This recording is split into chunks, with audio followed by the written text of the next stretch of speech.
Welcome to the lecture of inorganic chemistry. In this lecture, I am going to discuss about the ionization energy.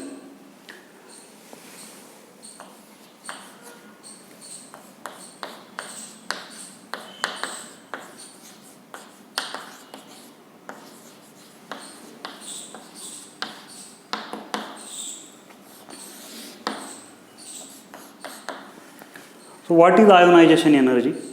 Ionization energy is the amount of energy required to remove the electron from last orbit of an isolated atom in the gaseous state. So, ionization energy is nothing but amount of energy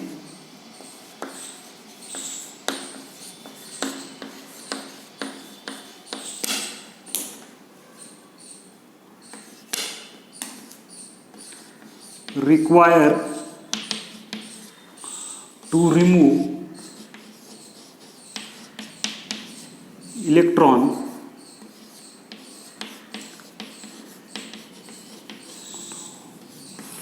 from last orbit.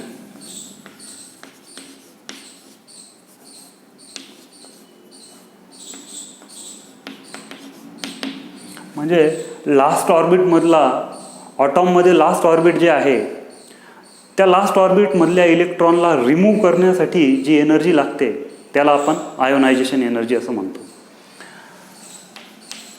So the ionization energy of d block elements are high due to their small size.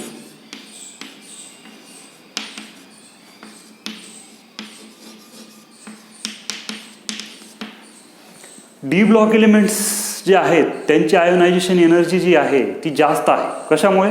कारण त्यांची size small आहे आणि small साईजचं आणि ionisation एनर्जीचं काय relation आहे तर आपल्याला माहिती आहे स्मॉल साईज केव्हा होते. आपण ऑटॉमिक व्हॉल्यूम आणि ऑटॉमिक रेडियाच्या वेळेस पाहिलं आहे की ऑटॉमिक रेडियाई जी आहे ती कमी कमी होत जाते. जसं आपण पिरियडिक टेबलमध्ये डाव्या बाजूकडून उजव्या बाजूकडे जातो. तर हे का होतं? कारण जसा ऑटॉमिक नंबर वाढत जातो तसा तसा न्यूक्लिअर चार्ज वाढत जातो आणि न्यूक्लिअर चार्ज जसा वाढत जातो तशी तशी साईज जी आहे ती कमी होत जाते. मग न्यूक्लिअर चार्ज जर जास्त असेल तर तो ज्या एलिमेंटमध्ये न्यूक्लिअर चार्ज जास्त असेल अशा एलिमेंटमध्ये ॲट्रॅक्शन जे आहे न्यूक्लियसचं आणि इलेक्ट्रॉनचं ते जास्त असेल. म्हणजे न्यूक्लियस त्या इलेक्ट्रॉनला टाईटली होल्ड करून ठेवेल. मग अशा इलेक्ट्रॉनला रिमूव्ह करण्यासाठी जास्त एनर्जी लागेल. म्हणजेच ज्यांची साईज कमी आहे, ज्या एलिमेंट्सच्या ॲटॉमची साईज कमी आहे अशा एलिमेंट्समध्ये लास्ट इलेक्ट्रॉन रिमूव्ह करायला जास्त एनर्जी लागेल. स्मॉल साईज का आहे आपल्याला माहिती. न्यूक्लिअर चार्ज जास्त असल्यामुळे स्मॉल साईज आहे. आणि मग म्हणून ट्रान्झिशन एलिमेंट्सची जी आयोनायझेशन एनर्जी आहे ती काय आहे? जास्त आहे. मग नेमकं आयोनायझेशन एनर्जी कुठे कमी जास्त होते ते आपण बघूयात. त्याच्या आधी आपण एक पॉईंट बघूयात. As the ionization energy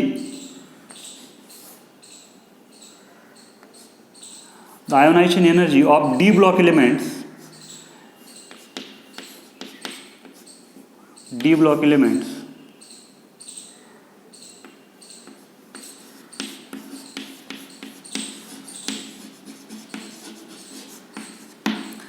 in most of the cases, their ionization energy values lies in between those of s block elements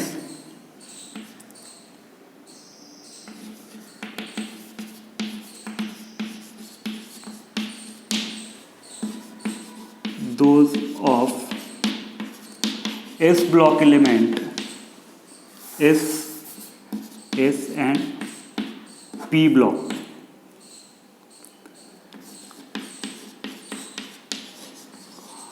elements.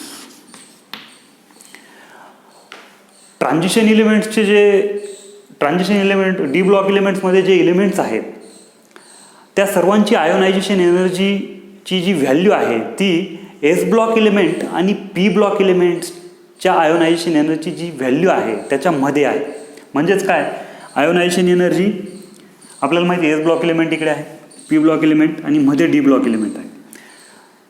तर आयोनायझेशन एनर्जी जी व्हॅल्यू आहे ती एस आणि पी ब्लॉक एलिमेंटच्या मध्ये आहे, D block एलिमेंटची.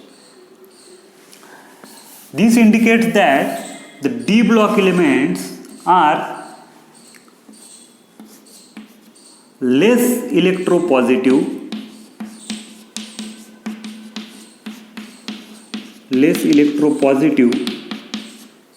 Than D block elements हे less electropositive असतील. कोणापेक्षा लेस इलेक्ट्रोपॉझिटिव्ह असतील? एस ब्लॉक एलिमेंट्सपेक्षा. Than S block elements.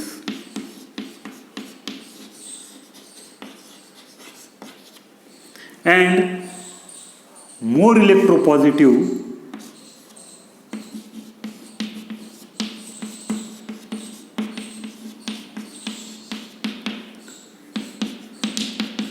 D block elements कोणापेक्षा जास्त इलेक्ट्रोपॉझिटिव्ह असतील? तर पी ब्लॉक एलिमेंट्सपेक्षा डी ब्लॉक एलिमेंट्स हे जास्त इलेक्ट्रोपॉझिटिव्ह असतील. More electropositive than P block elements.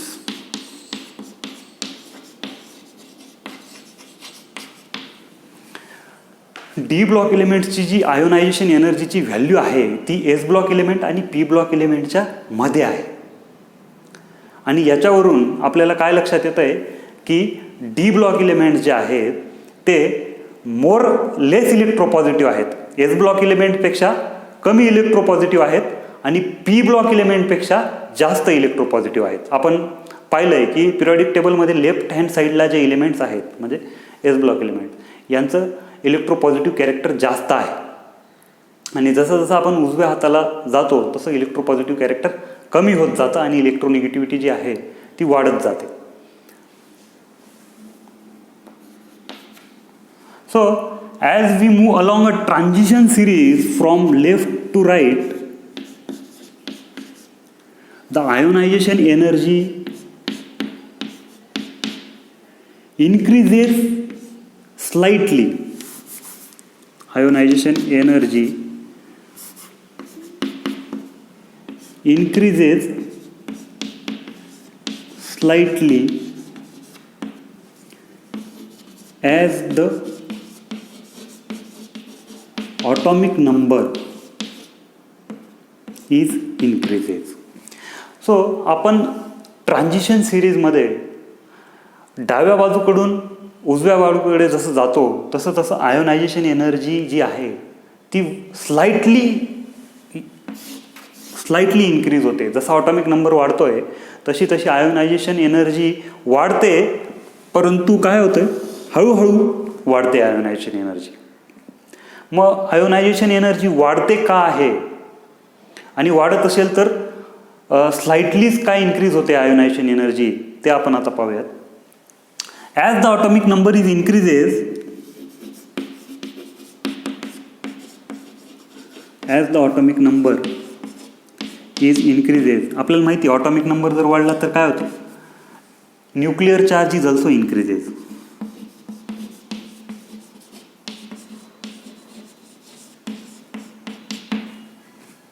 However, the addition of increasing number of d electrons, however, the addition of increasing number of d electrons in d subshell increases the screening effect or shielding effect. And this screening effect neutralizes the nuclear charge effect. काय होतं आहे, ऑटॉमिक number जसा वाढतोय तसा तसा nuclear चार्जसुद्धा वाढत जातोय. म्हणजे जसा ऑटॉमिक नंबर वाढला तसा न्यूक्लिअर चार्जसुद्धा वाढणार आहे.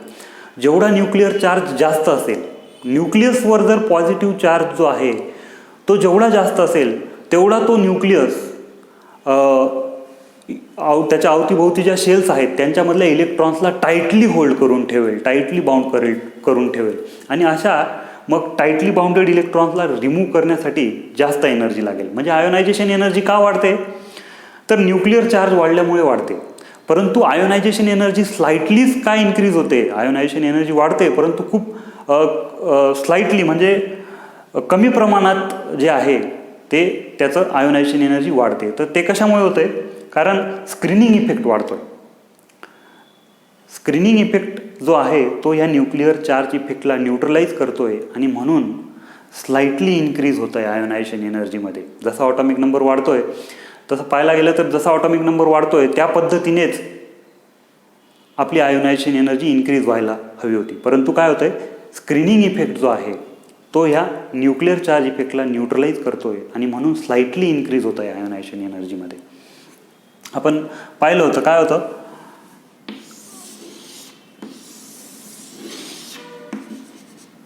इलेक्ट्रॉन इनर शेलमध्ये ही आपली एस सबशेल आहे समजा, आणि इलेक्ट्रॉन्स स्क्रीनिंग इफेक्टमध्ये काय होतं, जसं जसं नंबर ऑफ डी इलेक्ट्रॉन्स वाढायला लागतील, नंबर ऑफ डी इलेक्ट्रॉन्स जर वाढायला लागले तर ह्या न्यूक्लियसचं ह्या इलेक्ट्रॉनसोबतचं जे अट्रॅक्शन आहे ते काय होईल, कमी व्हायला लागेल. अट्रॅक्शन जर कमी व्हायला लागलं तर आयोनायझेशन एनर्जी जी आहे ती सुद्धा काय लागेल, कमी लागेल. आयोनायझेशन एनर्जी कशावर डिपेंड आहे, आयोनायझेशन एनर्जी समजा लूजली बाउंडेड इलेक्ट्रॉन्स असेल, लूजली बाउंडेड इलेक्ट्रॉन जर असेल तर त्याला रिमूव्ह करण्यासाठी खूप कमी एनर्जी लागेल. आणि इलेक्ट्रॉनचं जर न्यूक्लियससोबत जास्त अट्रॅक्शन असेल तर त्याला रिमूव्ह करण्यासाठी जास्त एनर्जी लागेल. मग न्यूक्लियसचं इलेक्ट्रॉनसोबत अट्रॅक्शन केव्हा जास्त असेल, जेव्हा न्यूक्लिअर चार्ज जास्त असेल. आणि स्क्रीनिंग इफेक्टमध्ये काय होतं आहे, हे लास्ट ऑर्बिटमधला जो इलेक्ट्रॉन आहे ह्या इलेक्ट्रॉनचं आणि न्यूक्लियससोबतचं जे अट्रॅक्शन आहे ते काय होतं आहे, कमी होत जातं आहे. कारण number of D electrons inner शेलमध्ये डी इलेक्ट्रॉन्स वाढायला लागले, त्याच्यामुळे स्क्रीनिंग इफेक्ट वाढतोय आणि हा स्क्रीनिंग इफेक्ट या न्यूक्लिअर चार्ज इफेक्टला न्यूट्रलाइज करतो.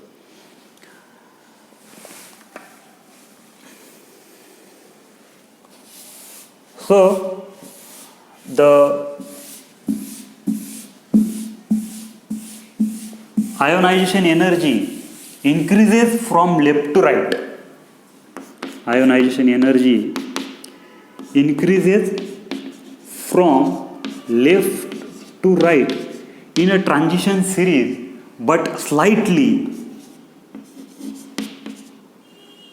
किंवा ionization energy increases from left to right in a periodic table but slightly amongst the D block elements.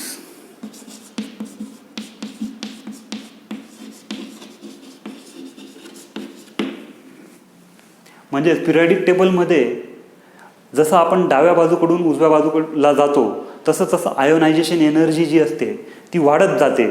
परंतु डी ब्लॉक एलिमेंट्सच्या केसमध्ये काय होतं आहे, स्लाइटली इन्क्रीज होतो आहे. कशामुळे आपण ते पाहिलं आहे, कारण डी ब्लॉक एलिमेंट्समध्ये स्क्रीनिंग इफेक्ट आपल्याला पाहायला मिळतो, स्क्रीनिंग इफेक्ट आणि किंवा शिल्डिंग इफेक्ट, त्याच्यामुळे स्लाइटली इन्क्रीज होत आहे. सो यानंतरचा जो पॉईंट आहे तो आहे the first ionization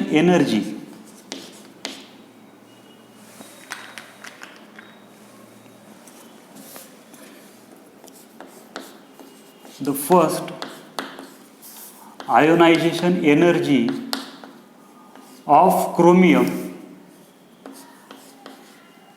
is lower because removal of one electron gives stable electronic configuration. बघा, जे फर्स्ट आयोनायझेशन एनर्जी जी आहे क्रोमियमची ती काय आहे, खूप कमी आहे. कारण एक इलेक्ट्रॉन रिमूव्ह केल्यानंतर क्रोमियमचं जे इलेक्ट्रॉनिक कॉन्फिगरेशन आहे त्या सिस्टीममधून एक इलेक्ट्रॉन रिमूव्ह केल्यानंतर आपल्याला स्टेबल इलेक्ट्रॉनिक कॉन्फिगरेशन मिळतं आहे.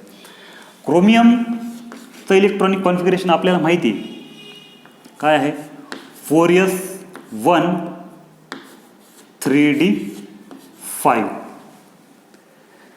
लास्ट ऑर्बिटमधला एक इलेक्ट्रॉन रिमूव्ह करायचा आपल्याला. लास्ट ऑर्बिट इथं 4s ऑर्बिटल आहे.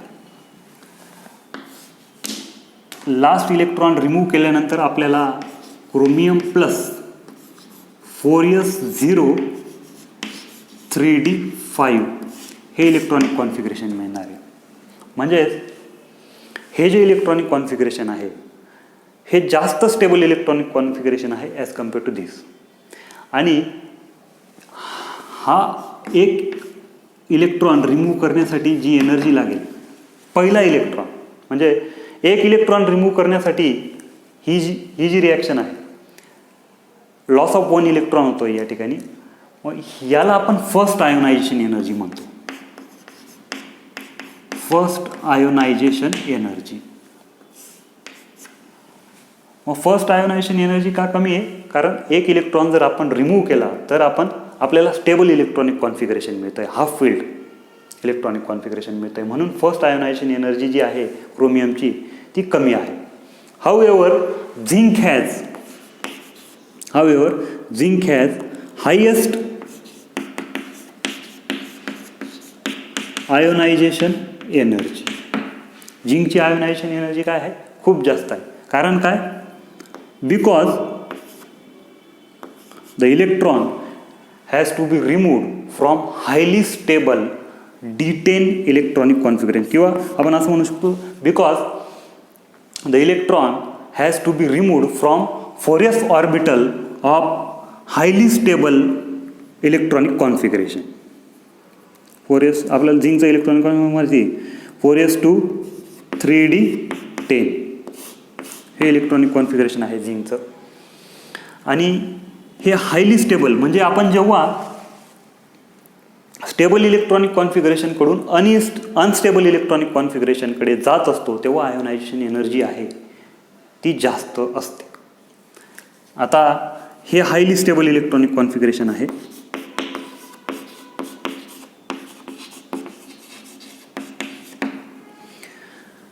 आपण जर म्हटलं आता आपल्याला झिंककडून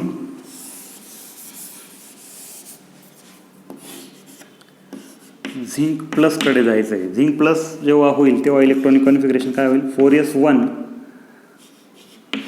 3d10. हायली स्टेबलकडून आपण लिस्ट स्टेबलकडे जातो आहे. मग तेव्हा आयोनायझेशन एनर्जी असेल ती काय असेल? जास्त असेल. हे ऑलरेडी स्टेबल इलेक्ट्रॉनिक कॉन्फिगरेशन आहे. म्हणजेच काय? स्टेबल इलेक्ट्रॉनिक कॉन्फिगरेशनकडून अनइन्स्टेबल इलेक्ट्रॉनिक कॉन्फिगरेशन जेव्हा होतं तेव्हा आयोनायझेशन एनर्जी जास्त असते. आणि अनस्टेबल इलेक्ट्रॉनिक कॉन्फिगरेशनकडून स्टेबल इलेक्ट्रॉनिक कॉन्फिगरेशनकडे किंवा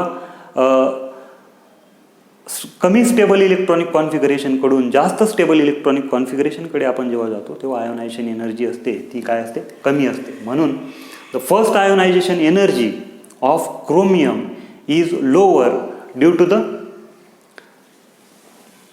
extra stability of half filled D5 electronic configuration. And zinc has highest highest ionization energy because the electron has to be removed from 4s orbital of highly stable electronic configuration. कारण काय होतंय या ठिकाणी आपल्याला last electron जो आहे तो stable electronic कॉन्फिगरेशनमधून remove करायचा आहे. म्हणून आयोनायझेशन एनर्जी काय लागेल? आपल्याला जास्त लागेल. किंवा म्हणून आयोनायझेशन एनर्जी आहे ती जास्त असेल. The second ionization energy of chromium and copper are higher than their neighbors.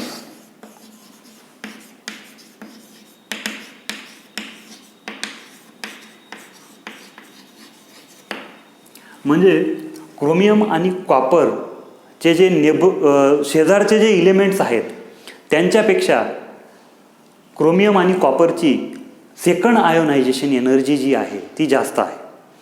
Second ionization energy म्हणजे काय? तर बघा क्रोमियम आपल्याला इलेक्ट्रॉनिक कॉन्फिगरेशन माहिती आहे. क्रोमियमचं काय आहे? 4s1 3d5. मग क्रोमियममधून जेव्हा एक इलेक्ट्रॉन आपण रिमूव्ह करू तेव्हा त्याचं इलेक्ट्रॉनिक कॉन्फिगरेशन होईल 4s0 3d5. एक इलेक्ट्रॉन रिमूव्ह करण्यासाठी जी एनर्जी लागेल त्याला आपण फर्स्ट आयोनायझेशन एनर्जी म्हणतो. म्हणजेच क्रोमियमची फर्स्ट आयोनायझेशन एनर्जी जी आहे, आता इकडे स्टेबलकडून हायली स्टेबलकडे जातोय. मग जेव्हा स्टेबलकडून हायली स्टेबलकडे जातो तेव्हा आयोनायझेशन एनर्जी जी असते ती काय असते? कमी असते. कारण आपल्याला स्टेबल इलेक्ट्रॉनिक कॉन्फिगरेशन मिळतं आहे आणि आपल्याला माहिती आहे स्टॅबिलिटी अटेन करण्याचा केव्हाही प्रयत्न होत असतो सिस्टीममध्ये. आता स्टेबल आहे सिस्टीम, स्टेबलकडून हायली स्टेबल.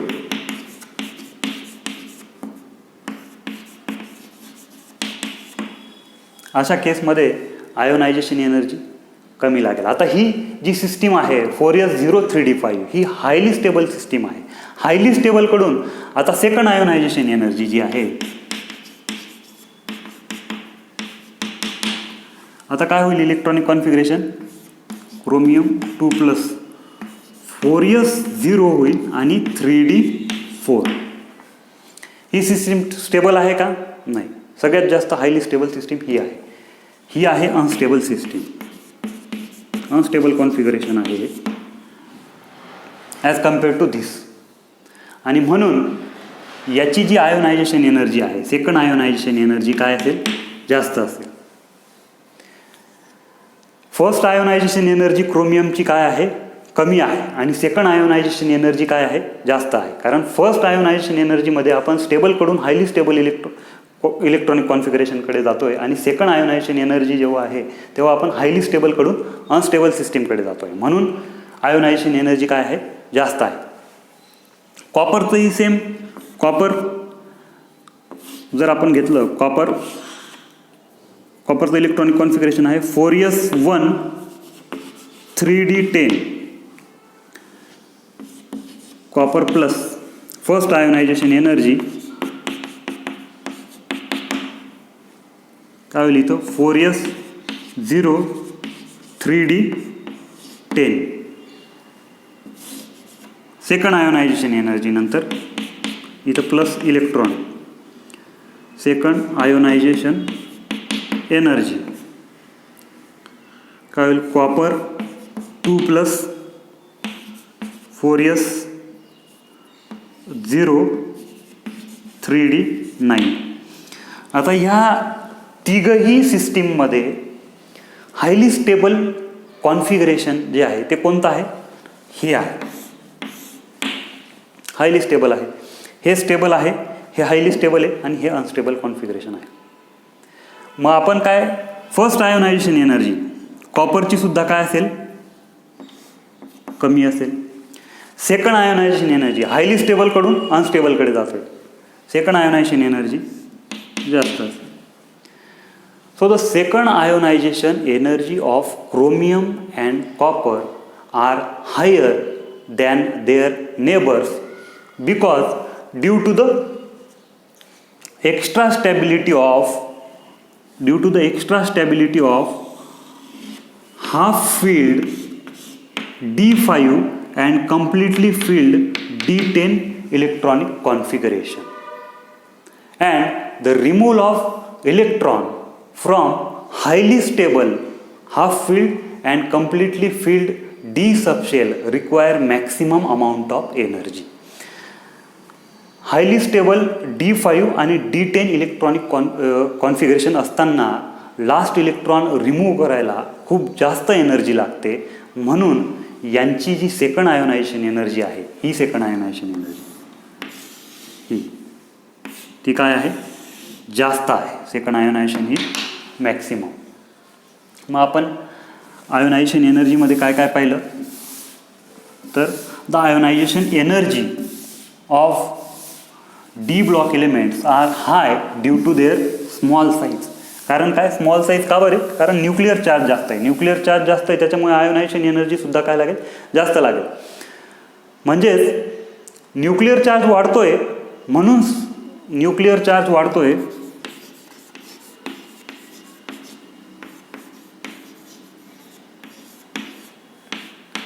म्हणून काय होतंय,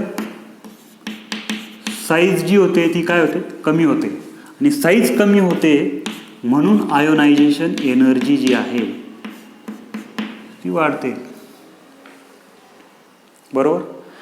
त्याच्यानंतर जी साईज आहे, आपण सेकंड पॉईंटमध्ये काय पाहिलं की the ionization energy of the transition elements increases from left to right. Increase होते, पण काय होतं, स्लाइटली इन्क्रीज होते. मग स्लाइटली इन्क्रीज का होतंय, because as the atomic number is increases the nuclear charge is also increases. However the addition of increasing number of d electrons increases the screening effect and this screening effect neutralizes the nuclear charge effect. आणि म्हणून जो आहे ionisation energy जी आहे ती slightly increase होते. यानंतर आपण काय पाहिलं, the first ionization energy of chromium and copper, the first ionization energy of chromium is lower because loss of one electron or removal of one electron gives stable electronic configuration, and the first ionization energy of zinc is higher because the electron has to be removed from 4s orbital of highly stable d10 electronic configuration.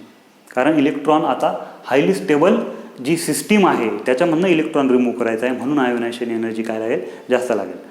आणि नंतरचा last point आपण काय पाहिला, the second ionization energy of chromium and copper are higher than their neighbouring elements because due to the extra stability of half filled and completely filled d subshells. आणि how also the removal of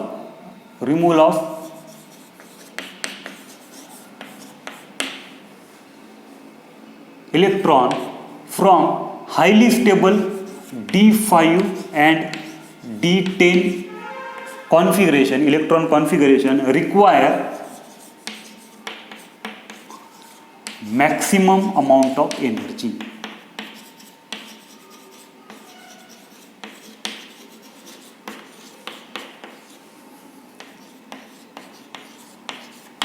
Maximum amount of energy. मग ह्या ionisation एनर्जीमध्ये दोनच गोष्टी लक्षात ठेवण्यासारख्या आहेत. Ionisation energy जी आहे D block एलिमेंट्सची ती काय होते, इन्क्रीज होते. इन्क्रीज कशामुळे होते, तर न्यूक्लिअर चार्जमुळे इन्क्रीज होते. पण स्लाइटली इन्क्रीज होतोय. स्लाइटली इन्क्रीज का होतोय, कारण शिल्डिंग इफेक्टमुळे स्लाइटली इन्क्रीज होतोय. कारण शिल्डिंग इफेक्ट जो आहे हा न्यूक्लिअर चार्ज इफेक्टला न्यूट्रलाइज करतोय. दुसरी गोष्ट, जेव्हा आपण स्टेबल इलेक्ट्रॉनिक कॉन्फिगरेशनकडून हायली स्टेबल इलेक्ट्रॉनिक कॉन्फिगरेशनकडे जातो तेव्हा आयोनायझेशन एनर्जी जी असते स्टेबलकडून हायली स्टेबल, तेव्हा आयोनायझेशन एनर्जी खूप कमी असते. जेव्हा आपण हायली स्टेबल इलेक्ट्रॉनिक कॉन्फिगरेशनकडून अनस्टेबल इलेक्ट्रॉनिक कॉन्फिगरेशनकडे जात असू तेव्हा आयोनायझेशन एनर्जी जी असेल ती काय असेल, खूप जास्त असेल. कारण हायली स्टेबल इलेक्ट्रॉनिक कॉन्फिगरेशन असताना इलेक्ट्रॉन रिमूव्ह करायला जी असेल ती जास्त एनर्जी लागेल आणि म्हणून आयोनायझेशन एनर्जी काय असते, जास्त असते. सो ठीक आहे, थँक्यू.